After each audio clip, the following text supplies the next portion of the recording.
विचार करना कि शंकर भगवान की शिवरात्रि साधना की रात्रि होती है। शंकर भगवान की शिवरात्रि एक आराधना की रात्रि होती है।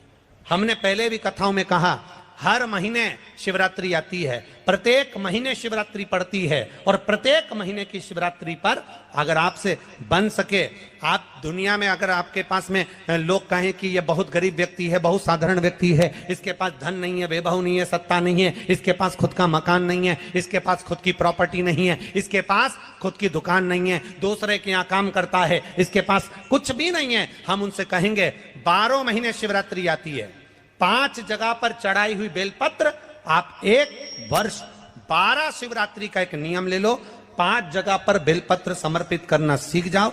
एक बेलपत्र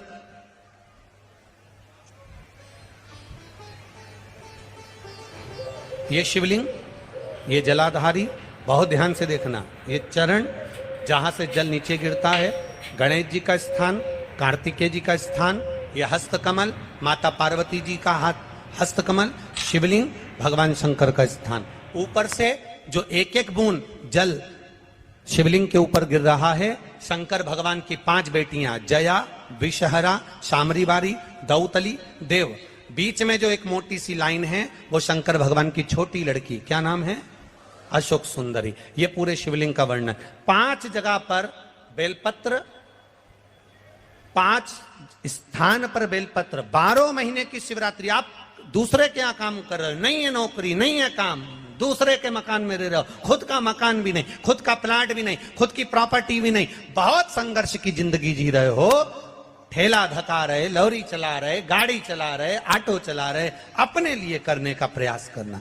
घर में जितने सदस्य हैं, 12 महीने शिवरात्रि आती है, एक बेलपत्र अशोक सुंदरी वाली जगह पर, डंडी का मुंह नीचे की ओर। दूसरी बेलपत्र माता पार्वती जी के हस्त कमल पर, ये 2 पत्ती जो होती है, इस पत्ती के 2 भाग शिवलिंग के बीच में हो। तीसरी बेलपत्र भगवान शंकर के शिवलिंग पर, डंडी का भाग आपके विपरीत दिशा में हो, विपरीत दिशा। चौथी बेलपत्र भगवान शंकर का जहां से जल बहकर जाता है, जमीन पर जो जल बहता है, जमीन पे से जो जल बहकर जाता है, चौथी बेलपत्र उस जमीन के जल पर जहां से वो पानी बहकर जा रहा है, पूरे शिवलिंग को छोड़कर जहां से पानी जमीन पर बहकर जा रहा है उस स्थान पर। और 5वीं बेलपत्र नंदी का जो पांव ऊपर उठा हुआ है, उस पांव के पास में 5वीं बेलपत्र समर्पित करना।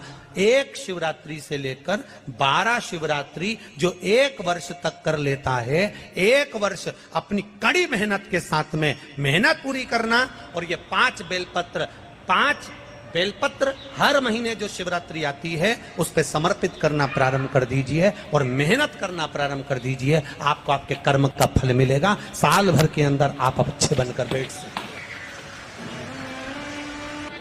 एक धतूरा, धतूरा जानते हो? अरे बोलो तो जम के, जानते हो ना? एक बेलपत्र, एक धतूरा, एक शमीपत्र। शमीपत्र कितना? एक बेलपत्र, एक धतूरा, एक शमीपत्र और एक सफेद पुष्प, केवल एक सफेद पुष्प। एक आखा चावल का दाना, आखा का मतलब जानते हो? मतलब पूरा सेगा चावल का दाना।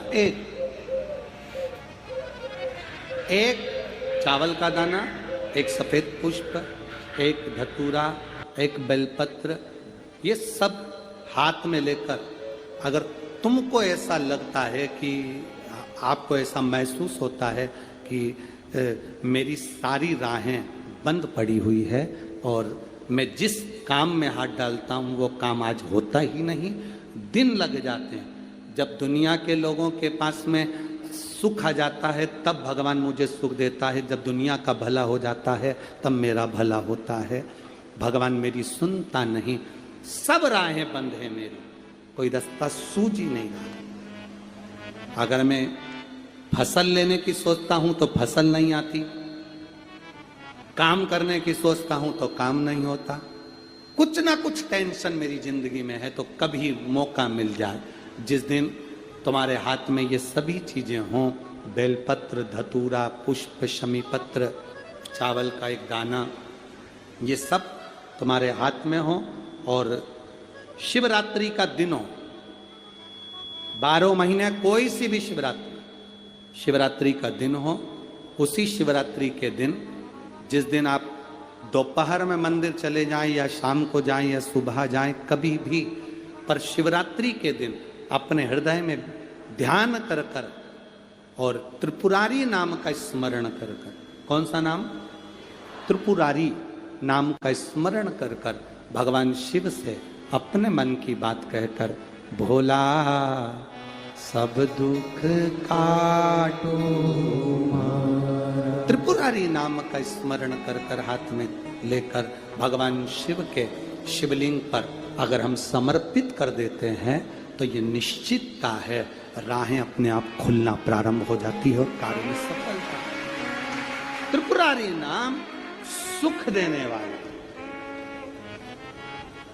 शिवरात्रि का प्रसंग कहता है, अपने मन की अभिलाषा रखकर तुम्हें जो चाहिए, एक काली मिर्ची और तिल्ली के, काली तिल्ली के 7 दाने, एक काली मिर्ची और तिल्ली के, काली तिल्ली के कितने दाने?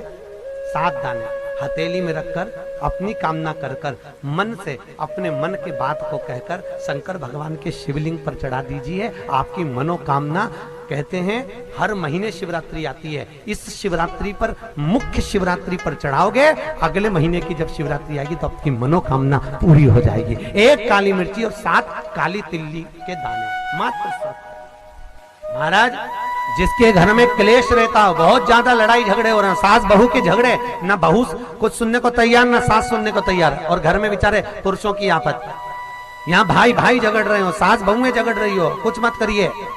गेहूं की बाली को तोड़ो, गेहूं की बाली जानते हो ना, जिसमें आप लोग तो गेहूं की बाली को तोड़ना है, और बाली 7 बाली तोड़कर अपने घर में घुमाकर अपने घर का नाम और गोत्र बोलकर उसको शंकर को समर्पित कर दीजिए। जिंदगी में कभी सास बहू का झगड़ा नहीं होगा। हमारा शिवरात्रि के दिन उसको समर्पित करिए, आपके घर में कभी क्लेश नहीं मच सकता। 12 महीने शिवरात्रि आती है, और शिवरात्रि के दिन रात्रि को 12 बजे शंकर भगवान पर एक धतूरा चढ़ा दो। क्या चढ़ाना है?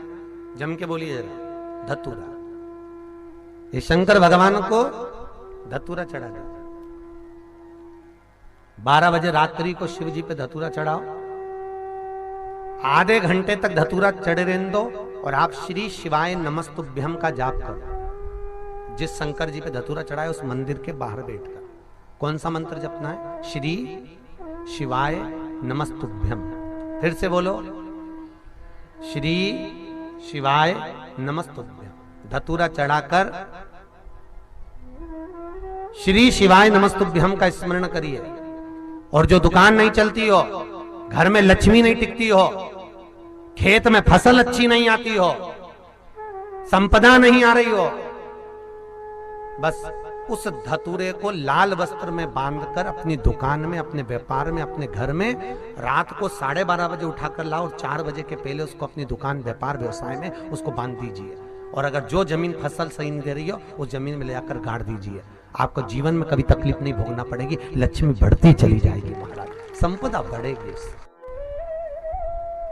जो व्यक्ति ज्यादा बीमार रहता हो, बहुत बीमारी उसको घेरे रहती हो, परेशान रह रहा हो, बीमारी बनी हुई है, तो बोर चढ़ाइए। बेर, क्या बोलते हैं यहाँ पर? बेर की बोर, वो खाने वाला बेर जो होता है, उस बेर को 7 बेर ले लो, और 7 बेर को लेकर अपने ऊपर से घुमाकर शिवरात्रि की दोपहर के 12 बजे शंकर भगवान के शिवलिंग पर ले जाकर उस बेर को चढ़ा दीजिए। आपका रोग, आपकी बीमारी मात्र 3 महीने के अंदर समाप्त हो जाए।